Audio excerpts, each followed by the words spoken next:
வணக்கம் நண்பர்களே. நம்ம குட்டமாடு வந்து செனையா இல்லையா அப்படின்ட்டு ரொம்ப ஆவலாக வெயிட் பண்ணிகிட்டே இருந்தேன்.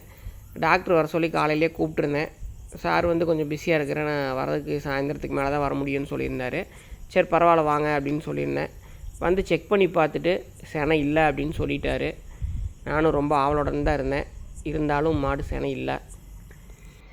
அதுக்கப்புறம் காலையில் பார்த்திங்கன்னா எப்பயுமே எந்திரிச்ச உடனே போய் இன்குபேட்டர் ரூம் தான் பார்ப்பேன். போய் பார்த்தேன், குஞ்செல்லாம் பொரிச்சிருந்தது. இங்கே லாட் எல்லாமே டே ஓல்டு சிக்கா வேணும் அப்படின்னு சொல்லியிருந்தாங்க. எல்லாமே வந்து எடுத்துகிட்டு போகிறதுக்கு வர சொல்லியாச்சு.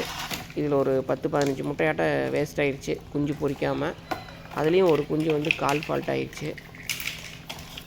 அதெல்லாம் பார்த்துட்டு அடுத்தது நம்ம நாட்டுக்கோழி இருக்கிற ரூமுக்கு வந்திருந்தேன். பெருவடை குஞ்சுகள்லாம் சேல்ஸுன்னு சொல்லி போன வாரமே போட்டிருந்தேன். இந்த வாரம் வந்து எடுக்க ஆரம்பிக்கலாம். நாளையிலேருந்தே நம்ம குஞ்சு கொடுக்கலாம். 1 மாதம் ஆயிடுச்சு.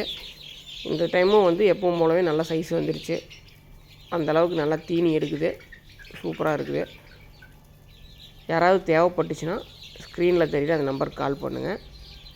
வெயிட்டு பார்த்திங்கன்னா ஒரு 250 கிராம்லேருந்து ஒரு 300 கிராம் அந்த சைஸில் இருக்குது. நீங்கள் வீடியோவில் பார்க்குறத விட நேரில் பார்த்திங்கன்னா நல்லா பெருசாகவே தெரியும். அதுக்கப்புறம் வழக்கம் போல் நம்ம குட்டமாடு, எருமைக்கன்று இதெல்லாமே கட்டிட்டு போகலான்ட்டு வந்தேன். கட்டிட்டு போகிறதுக்குல அவுத்து விட்டுட்டு போகலான்ட்டு. எப்பயுமே வந்து கட்டி வைப்போம். இப்போல்லாம் என்ன பண்ணிடுறோம், நைட்டு மட்டும் வந்து பிடிச்சி கட்டிட்டு காலையில் வந்து கைத்தை அவுத்து விட்டு அப்படியே மேலே போட்டு விட்டோம்னா சாயந்தரம் வரைக்கும் அது பாட்டுக்கு சுற்றிட்டு மேய்ஞ்சிட்டு இருக்குது. சாயங்காலமாக வந்து பிடிச்சி கட்டிட்டு போயிடுவோம். அதெல்லாம் முடிச்சுட்டு வீட்டுக்கு வந்தேன். புறா கூண்டு வந்து ஒன்று புதுசாக வேலையாகிட்டுருக்கு அப்படின்னு சொல்லி பழைய வீடியோவிலையே காமிச்சிருந்தேன். அந்த ஒர்க் எல்லாமே முடிஞ்சிருச்சு. இன்னும் பெயிண்டிங் அடிக்கிற வேலை மட்டும்தான் மீதி.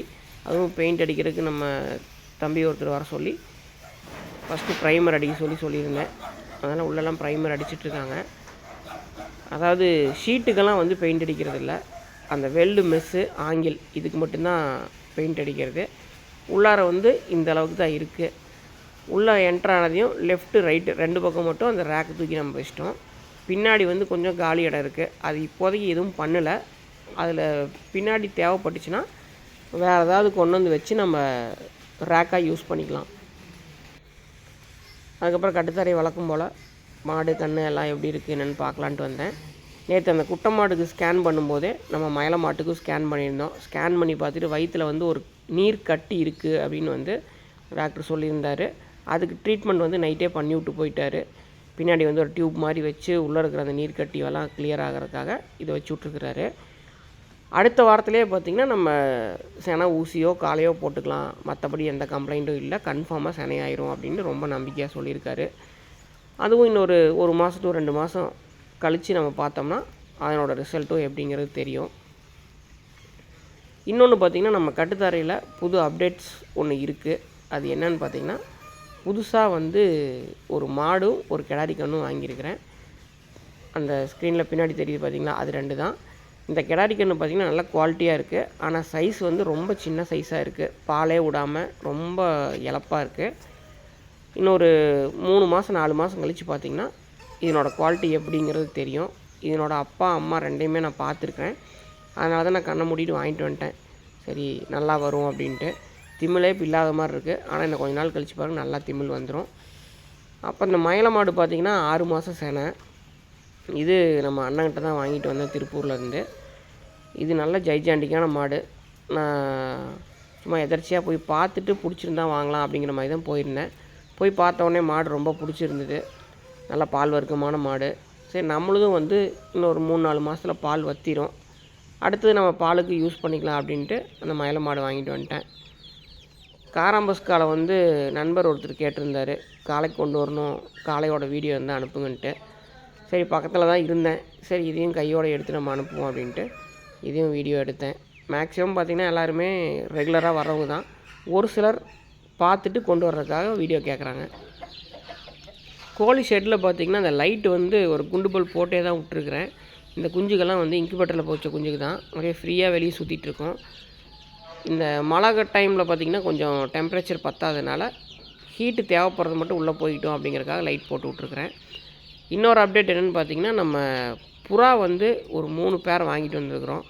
இது வந்து குஞ்சு தான், அதாவது கூண்டுலேருந்து வெளியே போகிற ஸ்டேஜ். இதெல்லாம் என்னென்னு பார்த்திங்கன்னா ரேஸ் ரோமர்னோட குஞ்சுக. இது வந்து சேலத்தில் வந்து அண்ணன் ஒருத்தர் வந்து ரேஸ்க்காக பயன்படுத்திகிட்டு இருக்கிற புறாவிலேருந்து குஞ்சுகள் வந்து நம்ம வாங்கிட்டு வந்திருக்கிறோம்.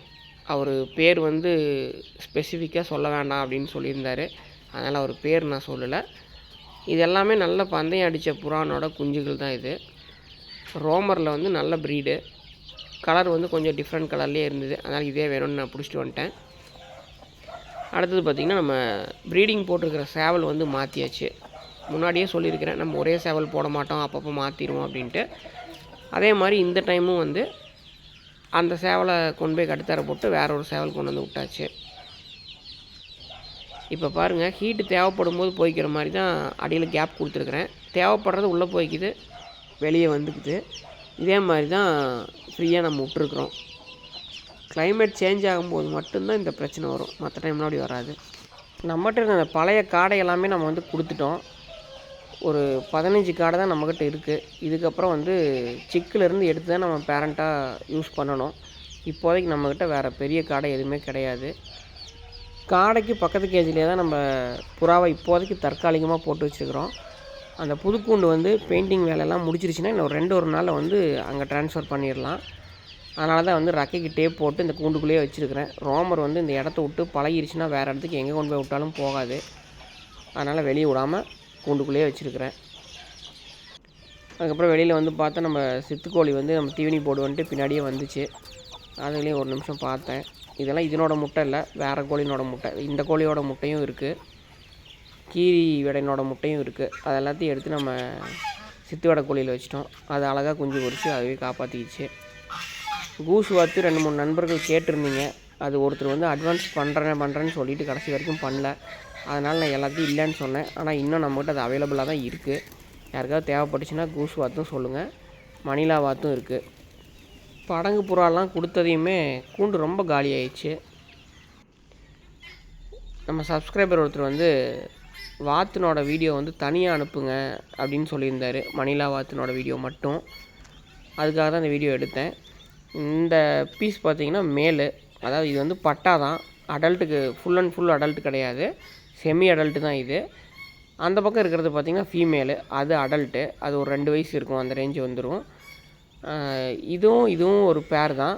ஆனால் ஒரு பேர் மட்டும் நம்ம தனியாக கொடுக்க முடியாது. அது இல்லாமல் எக்ஸ்ட்ரா பார்த்திங்கன்னா இன்னும் 2 ஃபீமேல் இருக்குது, அது யாருக்கும் கொடுக்க முடியாது. ஒரு ஃபீமேல் வந்து அடைப்படுத்திருக்கு.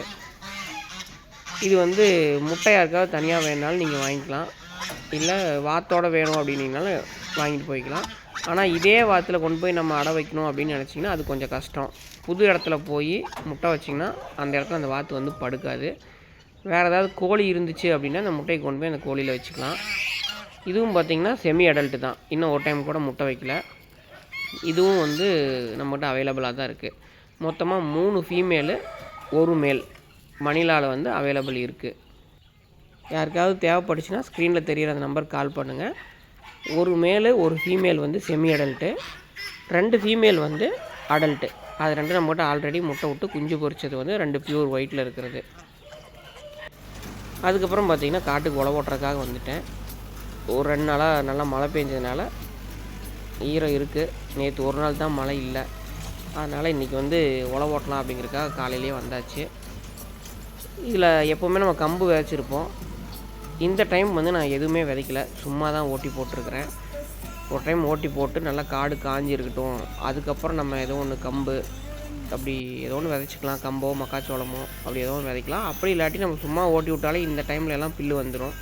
இனி மழை காலங்கிறனால புல்லு வந்து அதுவே வளர ஆரம்பிச்சிடும்.